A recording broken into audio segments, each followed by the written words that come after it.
Good evening, my Real News Midday TV family. Welcome back to the channel for another news update. And in the news this evening, parents at padlock Mapen Infante School gate demand the resignation of chairman. Disgruntled parents of students who attend Mapen Infante School in Clarendon are demanding the resignation of board chairman Stanley Ramsey over growing concerns that leadership is lacking at the institution.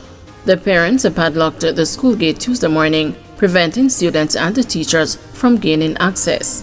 Parents lamented that the alleged that no meals are being provided for their children, despite paying their lunch money. They also alleged that the school is not well kept and the janitorial staff are not being paid. Protesters gathered at the school, some holding placards bearing the demands: canteen must open, we need a vice principal, chairman must go now, while others chanted the chairman needs to go. Alleged gunman dead, licensed firearm holder injured during attempted robbery. An alleged gunman is dead and a licensed firearm holder is in hospital following an attempted robbery in the vicinity of Newport West in St. Andrew last night. It is reported that the gun owner was driving along a road when men in a car attempted to rob him. The men were challenged by the man. During an exchange of gunfire, the licensed firearm holder was injured along with one of the assailants. His cronies fled the scene. Both injured men were assisted to the Kingston Public Hospital, where the unidentified man was pronounced dead. The Hunts Bay Criminal Investigation Branch is probing the matter. NWA urges caution after driver washed away by floodwaters in St. Mary. With Jamaica experiencing high levels of rainfall, the National Works Agency is advising road users to exercise extreme caution, especially where roads are flooded, following the death of a motorist in St. Mary. It is reported that the motorist attempted to cross a flooded section of the Marlborough Parochial Road when his vehicle was washed away. The incident happened over the weekend. The section of the corridor has a ford with a feature along a road where storm water flows, especially in high-intensity rainfall, may render a corridor impassable.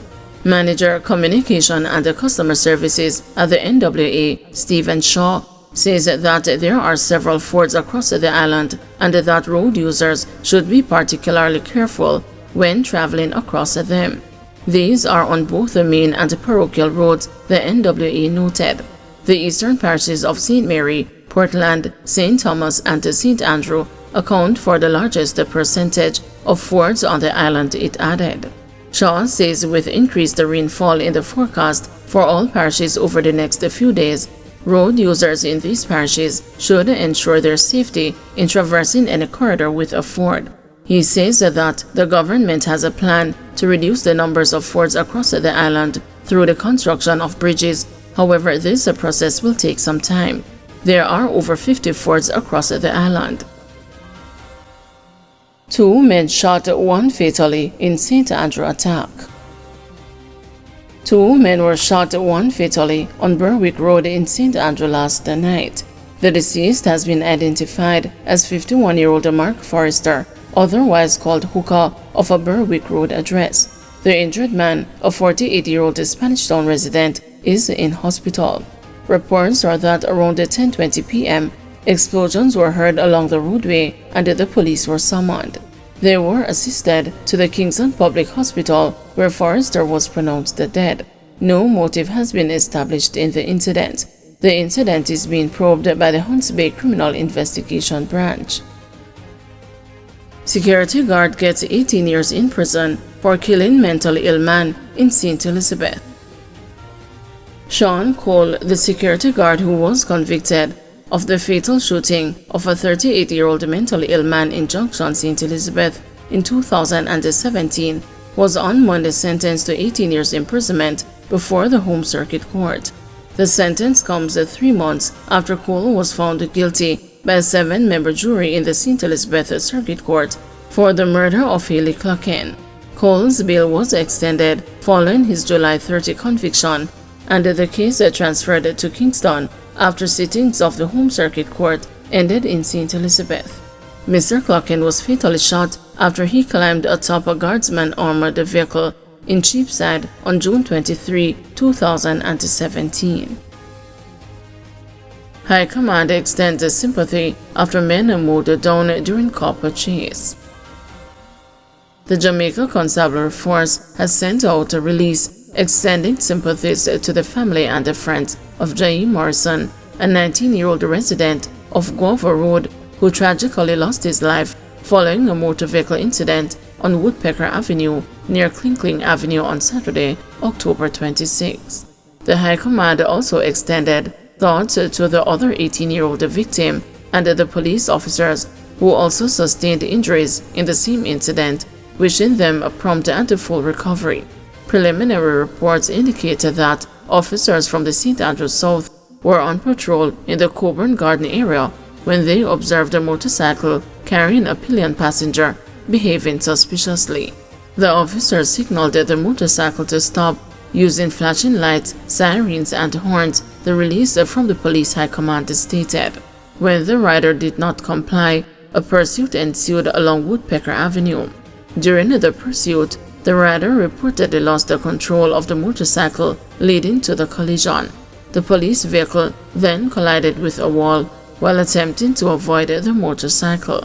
Following the incident, all involved individuals were taken to Kingston Public Hospital for treatment, where Morrison was sadly pronounced dead on arrival, the police release stated. We acknowledge the concerns raised by members of the Coburn Garden community and the subsequent protest in response to this incident, the release from the police high command stated. The matter has been referred to the Independent Commission of Investigations, which has begun an independent review. Additionally, an internal investigation by the JCF commenced at the scene to ensure a thorough and transparent examination of the facts. The St. Andrews South Police leadership is committed to full cooperation with INDECOM and will continue to engage with affected families and the community. We encourage residents to support the investigative process, which is critical to establishing a clear and accurate account of the events. We urge all members of the public to follow police instructions and prioritize safety, as compliance can prevent situations that place lives at risk. Our thoughts remain with everyone affected by this tragic event, and we remain committed to transparency and accountability as the investigations proceed, the release stated. Suspended firefighter turns hero extinguishes a blaze at a Portmore Mall. A suspended member of the Jamaica Fire Brigade, Shaquille Ashley, 27, found himself thrust into the role of firefighter once again when a blaze erupted recently at the Different Flavor restaurant in Portmore Mall, St. Catherine.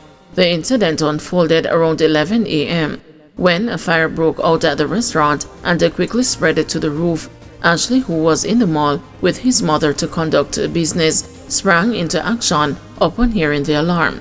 Recognizing the urgency of the situation and the potential delay in the arrival of a fire brigade unit, Ashley seized the initiative and grabbed an emergency fire hose located within the plaza.